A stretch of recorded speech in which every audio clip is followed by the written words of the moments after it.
युद्ध करणं हे क्षत्रिय म्हणून तुझं धर्म आणि कर्तव्य कर्म आहे असं भगवान अर्जुनाला सांगतात. कर्मापेक्षा त्या कर्माला प्रेरक जी बुद्धी ती स्थिर करून समत्वतेनं कर्म करणं आवश्यक आहे असं आपल्याला सांगते ती भगवद्गीता. हरि ओम. काय म्हणतात भगवंतच 15व्या श्लोकात बघूया. श्री भगवानुवाच प्रजहाति यदा कामान् सर्वान् पार्थमनोगताम् आत्मन्येवात्मना तुष्टः स्थितप्रज्ञस्तदोच्यते. भगवान सांगतात, हे पार्था, मानसिक तर्कवितर्कामुळे उत्पन्न झालेल्या इंद्रिय तृप्तीच्या साऱ्या प्रकारच्या इच्छांचा मनुष्य ज्या वेळेला त्याग करतो आणि मग यामुळं शुद्ध झालेलं त्याचं मन केवळ आत्म्यामध्येच रत होतं, तेव्हा तो स्थितप्रज्ञ अर्थात विशुद्ध दिव्यावस्थेत स्थित झाला आहे असं म्हटलं जातं. श्री भगवान उवाच, भगवंतांची वाणी आहे नक्कीच. आणि हे पार्थ म्हणजे हे अर्जुना, यदा मनोगतान सर्वान कामानी प्रजाहाती, जेव्हा माणूस मनातल्या सगळ्या संपूर्ण कामनांचा पूर्णपणे त्याग करतो आणि काय करतो, आत्मनी एव तुष्ट, आत्मस्वरूपामध्ये म्हणजेच स्वस्वरूपामध्ये संतुष्ट राहतो, तदा स्थितप्रज्ञ उच्यते, तेव्हा त्याला स्थितप्रज्ञ असं म्हटलं जातं असं भगवंत सांगत आहे. म्हणजे स्थितप्रज्ञेची परिभाषा काय, व्याख्या काय आहे ते सांगत आहेत. आता त्याने काय केलं आहे तिथे असं म्हणत आहेत की पहिलं म्हणजे ही भगवंताची वाणी आहे. लक्षात घ्या, भगवंताची वाणी असल्यामुळे ती कालातीत आहे. त्यावेळेला जेवढी लागू होती ना तेवढीच आजसुद्धा महत्त्वाची आहे, सर्वांसाठी आदरणीय अशीच आहे. भगवंत सांगतात हे पार्थ म्हणजे पृथापुत्र अर्जुना, यदा सर्वान मनोगतान कामान प्रजहाती, जेव्हा एखादा माणूस त्याच्या मनात येणाऱ्या संपूर्ण कामनांचा त्याग करतो, जहाती म्हणजे त्याग करतो, आणि प्रजहाती म्हणजे प्रकर्षेण त्यागती, संपूर्णपणे सोडून देतो, कामनाचा संपूर्ण कामनांचा त्याग करतो. आता प्रश्न असा येतो की आपल्या मनात ज्या काही कामना निर्माण होतात, इच्छा निर्माण होतात, त्यांचं स्वरूप काय असतं, कशा निर्माण होतात, का निर्माण होतात, हे नीट समजावून घेतलं ना तरच मग काय होईल, त्यांचं संपूर्ण त्याग करायचा म्हणजे काय करायचं समजेल, नाही तर समजणारच नाही. खरंच आहे. म्हणजेच काय, त्यांचा त्याग कसा करावा हे समजायचं असेल तर प्रथम त्यांचं स्वरूप समजलं पाहिजे. कारण काय होतं, आपल्या मनाचे अनेक पैलू आहेत. एक पैलू असा आहे, या मनाला एखाद्या वस्तूचं ज्ञान होतं, आपली ज्ञानेंद्रिय एखादी वस्तू पाहतात. समजा त्यांनी पाहिलं की हा मोबाईल फोन आहे असं त्यांनी पाहिलं, तर आता इथे काय होतं, पाहायला काहीच हरकत नाही, त्याचा मनावर काही परिणाम होतही नाही. खरंच आहे. इथपर्यंत काही बिघडत नाही, कुठलीही इच्छा निर्माण होत नाही, कुठलाही संकल्प विकल्प निर्माण होत नाही, आणि त्यामुळेच कोणत्याही पाप पुण्याची निर्मितीही घडत नाही. हे खरंच आहे. पण काय होतं, माणसाचं मन लगेच चूप नाही बसत. मग ती वस्तू बघितली ना की त्याच्यामध्ये अनेक कल्पना, अनेक विचार यायला लागतात, संकल्प विकल्प उठायला लागतात, आणि त्या संकल्प विकल्पामुळे जी बेचैनी आमच्या मनात निर्माण होते ना, बेचैनी, तिच्यामध्ये त्या वस्तूचं अंतरंग असतं बरं का. त्या वस्तूचं अंतरंग तिथे आहे, तिचं अस्तित्व त्याच्यामध्ये आहे, आणि ह्यालाच म्हणतात कामना किंवा इच्छा. ही इच्छा झाली. आता कसे असतात ते संकल्प विकल्प, साहजिकच असं असतं. पहिला संकल्प असतो, ही वस्तू मी पाहिली. दुसरं काय, ही वस्तू मला मिळाली तर बरं होईल. का बरं, कारण तिच्यामुळे मला सुख प्राप्त होईल, सुखाची भावना होते. हे खरंच आहे. दुसरं, ही जी वस्तू आहे माझ्याजवळ, ती माझ्याजवळ आज नाही म्हणून काय होतं, मला वाईट वाटतं आहे. तिसरं, तिच्या प्राप्तीशिवाय मी अपूर्ण आहे अशी कल्पना. अशा तिन्ही गोष्टी होतात. आणि चौथं असं होतं की मला काहीही करून प्राप्त झालीच पाहिजे, मलाही मिळवलीच पाहिजे. या 4 गोष्टींच्यामुळे ना वस्तूच्या बाबतीत सगळ्या इच्छा निर्माण होतात. म्हणजे काय होतं बघा, जोपर्यंत संकल्प विकल्प आहेत तोपर्यंत इच्छा राहणारच आहेत, आणि जोपर्यंत इच्छा आहेत तोपर्यंत माणूस शांत नाहीच राहू शकत ना, निश्चितच नाही राहू शकत. आणि संकल्प विकल्प काही भगवान निर्माण नाही करत, भगवंत आपल्या मनात नाही निर्माण करत. बरं, या कामनासुद्धा कशा असतात, जी वस्तू आवडत नसेल तर ती उलटी टाळावी अशीही कामना असते ना, हाही संकल्पच आहे, किती टाळावी. तीच गोष्ट व्यक्तीची आहे. बघा ना, आपण रस्त्यावरून जातो. आता रस्त्यावरून जाताना आपल्याला असंख्य माणसं दिसतात की नाही, पण मनावर त्याचा काहीच संस्कार आपले उमटत नाही, हे खरं आहे. पण समजा त्यातली एखादी व्यक्ती आपण पाहिली, ती जर आपल्याला आवडली तर काय होतं, तिची आपली ओळख व्हावी, तिचा आपला संपर्क वाढावा, असा संकल्प निर्माण नक्कीच होतो, हे शंकाच नाही. आणि जर ती नकोशी वाटली तर तिला कसं टाळावं, फुटपाथ बदलावं की काय, का दुसरीकडे जावं, असेही विकल्प तयार होतात, हे खरंच आहे. म्हणजेच काय, हे संकल्प विकल्प आपापल्या स्वभावाप्रमाणे होतात आणि प्रत्येकाचा स्वभाव त्या निराळा असतो, त्यामुळे संकल्प विकल्पसुद्धा निराळे होतात. समजा एखाद्या व्यक्तीला पैसा मिळवायची अशी इच्छा आहे, काय हरकत नाही, अनेकांची असते. या पैशामुळे का पैसा मिळवायचा हो, पैशामुळे सुख विकत घेता येईल असं त्या व्यक्तीला वाटतं. आणि मग तो कसा प्राप्त करायचा, याचे विचार मात्र निराळे असू शकतात. सात्विक माणसाचे विचार निराळे असतील, राजसिक व्यक्तीचे निराळे असतील आणि तामसिक व्यक्तीचे आणखीच वेगळे असतील. प्रत्येकजण पैसा मिळवायचा प्रयत्न जरूर करील, पण काय होईल, तो आपापल्या स्वभावाप्रमाणे करील, निश्चित करील. वाईट मार्गाने आपली इच्छा, आता सात्विक माणूस आहे समजा, तो वाईट मार्गाने आपली इच्छा पूर्ण करायचा प्रयत्न कधीच करणार नाही, वाईट मार्गाला स्पर्शसुद्धा करणार नाही, हे खरंच आहे. आणि राजसिक प्रवृत्तीचा माणूस असेल तर तो काय म्हणेल, तो म्हणेल काही वाईट मार्गाने नाही जाणार, मी बेकायदेशीर काहीही करणार नाही. हां, पण नीतिमत्तेशी थोडीफार तडजोड करायला हरकत नाही, त्यात काय मोठं आहे, कायदेशीर आहे ना. म्हणजे माझा मार्ग कायदेशीर असेल, पण नीतीप्रमाणे असं कायद्यात ज्या काही पळवाट आहेत त्याचा फायदा मी नक्की घेईन. कारण काय होतं, हे कायद्यात बसतं आहे असं त्याचं म्हणणं असतं. म्हणजे आता इन्कम टॅक्स भरायचा असेल तर अशी व्यक्ती काय करील, त्याच्या जेवढ्या पळवाट आहेत त्याचा फायदा तो घेईल. आता मंडळी एक लक्षात घ्या, आपल्यापैकी सगळ्यांचा काही इन्कम टॅक्सशी संबंध येतो असं नाही. मग आपल्या रोजच्या व्यवहारात कसं उदाहरण येईल हे लक्षात घ्या, आपण म्हटलं पाहिजे. आता आपल्यापैकी बरेच जण मुंबईच्या लोकलनी प्रवास करतात, हे खरं आहे ना. आता आपल्याला माहिती आहे की समजा आपण ठाण्याहून दादरला जायचं आहे. आता आपला काही पास वगैरे नाही, आपण काय करतो, एक तिकीट काढतो, रिटर्न तिकीट काढतो, कारण संध्याकाळी परत यायचं आहे. आता आपलं जे तिकीट आहे ते आपण सकाळी वापरतो, दादरला जातो, संध्याकाळी दादरहून परतसुद्धा येतो. आता आपण हे तिकीट वापरलं एकदा, म्हणजे खरं तर तिकीट संपायला पाहिजे की नाही. कायद्याप्रमाणे रिटर्न तिकीट दुसऱ्या दिवशीसुद्धा चालतं, हे खरं आहे.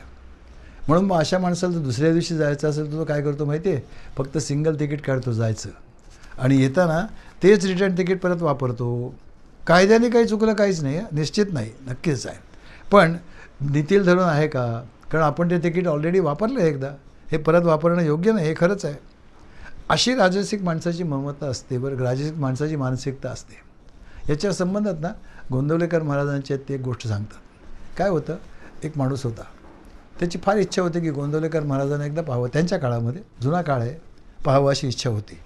आता त्याच्याकडे पुरेसे पैसे नव्हते, मग त्याने काय केलं, काही करून महाराजांकडे जायचं म्हणून तो गेला स्टेशनला. आता त्या काळात काय होतं, फक्त रेल्वेच होती, अजून एस टी बसेस वगैरे ज्या काही झालेल्या नव्हत्या, बसेस नव्हत्या. म्हणून मग काय करायला लागायचं, एका स्टेशनला उतरायला लागायचं, तिथून गोंदवल्याला पायी किंवा बैलगाडीने जायचं अशी पद्धत होती. या ग्रस्ताने काय केलं, तिकीट वगैरे काही काढलंच नाही, ते गाडीत बसले. त्यांच्या नशिबाने TC आलाच नाही गाडीमध्ये, तिकीट चेकर आलाच नाही, त्यामुळे ते त्या स्टेशनला उतरले. आता ते बाहेर पडल्यावर काय झालं, एक बैलगाडी उभी होती, त्या बैलगाडीत काही माणसं बसली होती, ती माणसं गोंदवल्यालाच निघाली होती, त्यांच्या बैलगाडीत ते जागा होती. याने त्याने विचारलं, का हो मी तुमच्याबरोबर येऊ का गोंदवल्यापर्यंत. ते म्हणाले या, काय हरकत नाही. हे बसले गाडीत, म्हणजे बघा फुकट जायची पण व्यवस्था झाली. आता गोंदवल्याला पोचले, झालं दर्शन झालं, प्रसाद झाला. आणि मग ह्यांनी काय करावं, यांनी महाराजांना सांगितलं की महाराज काय तुमची कृपा आहे हो. म्हणाले काय झालं कृपा. अहो म्हणाले बघा ना, मी रेल्वेने आलो, तिकीटच नाही काढलं, पण वाटेत कुठे तिकीट चेकर आलाच नाही, ही तुमची केवढी कृपा आहे. महाराज काहीच बोलले नाही, फक्त श्रीराम म्हणाले. काय झालं, 2-3 दिवस राहिले, परत जायला निघाले. तेव्हा महाराजांनी काय केलं माहिती आहे, यांच्याबरोबर एक माणूस दिला. तो माणूस त्यांच्याबरोबर रेल्वे स्टेशनपर्यंत आला. तिथे आल्यावर त्यांनी काय करावं, त्यांनी मुंबईची 2 तिकीटं काढली. तेव्हा याने विचारलं, माझ्याबरोबर तुम्ही पण मुंबईला येत आहे का. तुम्हाला नाही मी येत नाही तुमच्याबरोबर. त्याने त्याच्या समोरच ते तिकीट फाडून टाकलं. तुम्हाला काय केलं, तुम्ही रेल्वेला बुडवलं महाराजांना भेटण्यासाठी. हे नीतिमत्तेच्या दृष्टीने योग्य झालं नाही. आणि म्हणून महाराजांनी सांगितलं की त्याचं आता महाराज भेटायला आले होते, त्यामुळे प्रायश्चित्त मी घेतो. म्हणून मग त्याने तिकीट काढून ते फाडून टाकायला सांगितलं. हे खरंच आहे. आणि अशी राजसिक माणसं असतात. तामसिक वृत्तीच्या माणसांचा तर मुळी प्रश्नच नाही. ते बिलकुल कशाला जुमानतच नाहीत. ते कायद्याला नाही जुमानत. त्यांच्या दृष्टीने चोरी करणं हा गुन्हा नाही, चोरी करताना पकडला जाणं गुन्हा असतो, अशी त्यांची नीतिमत्ता असते. त्यामुळे काय होतं, पकडलं न जाण्याची काळजी घेतली बस झालं. गैरमार्गाने जायला काही हरकत नाही, अशी त्यांची मनोवृत्ती असते. आता हा झाला इच्छांचा एक पैलू बरं का. दुसरा एक पैलू असतो, काय होतं, समजा आपण स्वतःला देह मानतो. आता आपण सगळे देह मानतोच की स्वतःला, त्यात काय प्रश्न आहे. देह मानत असलो तर काय होतं, म्हणजेच काय होतं, हे शरीर माझं आहे असं मी मानतो. मग आता हे शरीर मला प्राप्त व्हावं अशी इच्छा मनामध्ये कधी निर्माण होईल का हो? नाही, कारण ते माझंच आहे. हां, या शरीरासाठी माझ्या मनात इच्छा निर्माण होतात ना, कामना निर्माण होतात. अमकी अमकी वस्तू मिळाली तर मला बरं वाटेल. मला बरं वाटेल म्हणजे कुणाला? शरीराला बरं वाटेल, साहजिकच आहे. अमकी अमकी व्यक्ती मला भेटली, माझा संपर्क वाढला तर मला बरं वाटेल, म्हणजे शरीराला बरं वाटेल. म्हणजेच काय होतं, ज्याला ज्याला मी आणि माझ्या परिघामध्ये मी धरतो त्याच्याबद्दल मला इच्छा निर्माण होत नाही. पण जे जे मी आणि माझं नसतं, म्हणजेच आत्म नसतं, अनात्म असतं, त्याच्याबद्दल इच्छा निर्माण होते, अनात्माबद्दल इच्छा निर्माण होते. आणि तिसरा एक पैलू आहे मंडळी, ज्या वस्तूच्या आणि व्यक्तीच्या प्राप्तीशिवाय मी अपूर्ण आहे, ही एक भ्रांती आहे हो, कुठल्याही व्यक्तीबाबत. हे लक्षात ठेवा, आपण कोण आहोत? आपण सच्चित आनंद परमेश्वराचे अंश आहोत. आपण परिपूर्णच आहोत हो. आनंदाचा प्रचंड मोठा साठा आपल्या स्वतःमध्येच आहे ना, आतमध्ये. त्यासाठी बाहेर शोधायची काय गरज आहे? पण आपण काय करतो, आपण तो वस्तूंमध्ये आणि व्यक्तींमध्ये शोधतो निश्चितपणे. आणि म्हणून मग काय होतं, आपण नाराज होतो. हा विचारांचा आणखीन एक पैलू आहे, हे तर सांगतोच. आता काय झालं, आपण जर समजावून घेतलं की मनातील कामना जर काढून टाकणं शक्य होईल तरच शक्य होईल, हे सगळं समजलं तर. आणि म्हणून भगवंत म्हणत आहेत, प्रजहाती यदा कामान सर्वान पार्थ मनोगतान. आणखीन एक महत्त्वाचं आहे बरं का, जेवढा आमची बुद्धी या 53व्या श्लोकात जे काही सांगितलं आहे ना, त्याप्रमाणे निश्चल आणि अचल होईल. म्हणजेच काय होईल, जगातले कोणतेही कारण आमच्या मनामध्ये बुद्धीमध्ये विक्षेप निर्माण करू शकणार नाही.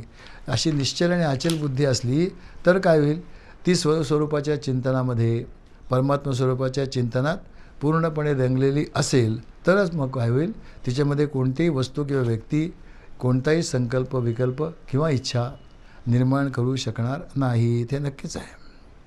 म्हणजेच काय होईल, सगळ्या माणसांसाठी सर्वात मोठी साधना काय होईल, सर्वात मोठी साधना अशी असेल की सर्व प्रसंगामध्ये, सर्व परिस्थितीमध्ये मन आणि बुद्धी शांत ठेवण्याचा प्रयत्न करणे.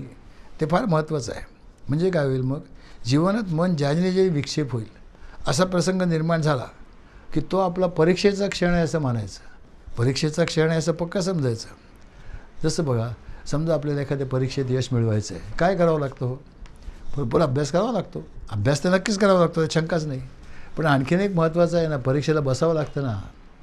नुसताच अभ्यास केला, परीक्षेला बसलंच नाही तर पहिला नंबर येणार आहे का? नक्कीच नाही येणार. तसंच काय होतं, साधना करून बुद्धी अगदी निश्चल आणि अचल करायची इथपर्यंत ठीक आहे. जीवनातल्या कोणत्याही प्रसंगाने खचून जायचं नाही. आपल्या निष्ठा, आपली साधना नाही सोडायची. परमेश्वर तत्वाशी सतत स्वतःला जोडून ठेवायचं.